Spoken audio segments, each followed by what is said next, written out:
Good morning student, this is our Hindi class. Today we start chapter number 5 शब्द. Okay, let's read start. फूलों को गूंथकर जैसे माला बनाई जाती है वैसे ही वर्णों को जोड़कर शब्द बनाए जाते हैं.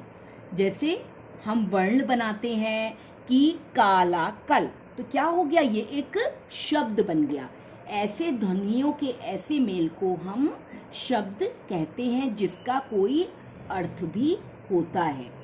अब है शब्द दो प्रकार के होते हैं. कैसे दो प्रकार के होते हैं? एक तो बिना मात्रा वाले शब्द, जिन शब्दों पे कोई मात्रा नहीं लगती उन्हें बिना मात्रा वाले शब्द कहते हैं. जैसे काला कल, चाराचर, कामाला, कमल. इन शब्दों पे क्या है, कोई मात्रा नहीं है.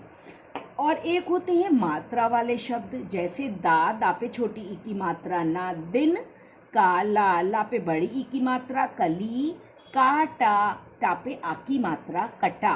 इन सब पे क्या है, मात्रा है, तो ये मात्रा वाले शब्द हैं.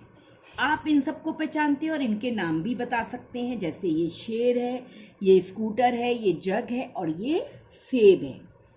शेर, बताइए, यदि शेर को नगम या रबद या ऐसे ही किसी नाम से पुकारा जाए तो क्या आप इसे शेर समझेंगे? अगर आपने ये शेर है और हम इसे कोई भी और नाम कहने लगे तो क्या आप इसे शेर समझेंगे? नहीं, क्योंकि रगम या रबद सारवार ध्वनि समूह नहीं है. शेर का ध्वनि समूह है शा प्लस ए, शा पे क्योंकि एक ही मात्रा तो शा प्लस ए प्लस रा प्लस आ. इसका कैसे ध्वनि समूह है? शा, शा पे अगर हम इसको अलग करेंगे तो शा प्लस शा पे एक ही मात्रा है प्लस रा और रा पे छोटा आ. ठीक, तो ये क्या है, ध्वनि समूह शेर का ये है. शेर सारवार ध्वनि समूह है, इसलिए पहचानते ही बोल दिया जाता है और बोलते ही पहचान लिया जाता है. ऐसा ही प्रत्येक व्यक्ति, वस्तु, स्थान आदि के साथ होता है. बोलते समय कभी कभी हम किसी शब्द के साथ दूसरी मिलती जुलती ध्वनि बोलते हैं. जैसे आप बोलते हैं कई बार चाय वाय, पानी वानी दे दो. ठीक, तो जैसे चाय वाय, पानी वानी, रोटी बोटी आदि. इनमें क्या है, पहले वर्ण समूह का तो अर्थ है परंतु दूसरे वर्ण समूह का कोई अर्थ नहीं है. जैसे चाय वाय है तो जिसमें चाय का तो मतलब है क्या, कि हमें चाय पीनी है. पानी वानी, पानी का भी अर्थ है, वानी का तो कोई अर्थ नहीं है, पानी का मतलब हमें पानी दे दो. रोटी बोटी, रोटी का अर्थ है लेकिन बोटी का कोई अर्थ नहीं है. अर्थ के आधार पर शब्दों को दो भागों में बांट सकते हैं. जैसे सार्थक शब्द, जिन शब्दों का कुछ अर्थ निकलता है उन्हें सार्थक शब्द कहते हैं. जैसे चाय, रोटी, पानी, मकान आदि. जैसे जिन शब्दों का कुछ अर्थ है उन्हें तो सार्थक शब्द कहते हैं. जैसे चाय, चाय चाहिए आपको, पानी, रोटी, मकान आदि, इन सब का क्या है, कुछ अर्थ निकलता है, इसलिए इन्हें हम सार्थक शब्द कहते हैं. निरर्थक शब्द, जिन शब्दों का कोई अर्थ नहीं निकलता उन्हें निरर्थक शब्द कहते हैं और जिनका कोई अर्थ नहीं होता उन्हें हम क्या कहते हैं, निरर्थक शब्द कहते हैं. जैसे वाय, वाय का कोई अर्थ नहीं, बोटी कोई अर्थ नहीं, बानी कोई अर्थ नहीं, बकान कोई अर्थ नहीं. व्याकरण में केवल सार्थक शब्दों पर ही विचार किया जाता है.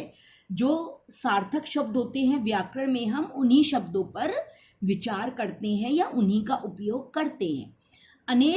अनेक निरर्थक शब्द सार्थक शब्द के साथ प्रयुक्त होने पर सारवान हो जाया करते हैं तथा उनका अर्थ आदि और कुछ से लगाया जाता है, परंतु वे स्वतंत्र रूप से अपना कोई अर्थ नहीं रखते.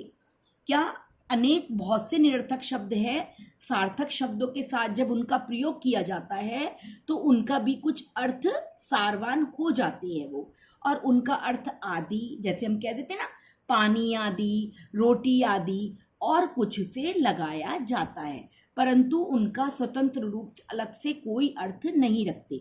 जैसे पानी वानी, यहाँ मानी का अर्थ और कुछ, परंतु वानी स्वतंत्र रूप से प्रयोग किए जाने पर कोई अर्थ नहीं देता। जैसे यहाँ पानी वानी में पानी का अर्थ पानी के साथ और कुछ, परंतु वानी स्वतंत्र रूप से कोई अर्थ नहीं देता है। वर्ण ध्वनि का संकेत चिन्ह है, अनेक वर्ण मिलकर शब्द बनाते हैं। Okay, do you understand? अब हम learn this chapter at your home. Okay, thank you and have a nice day.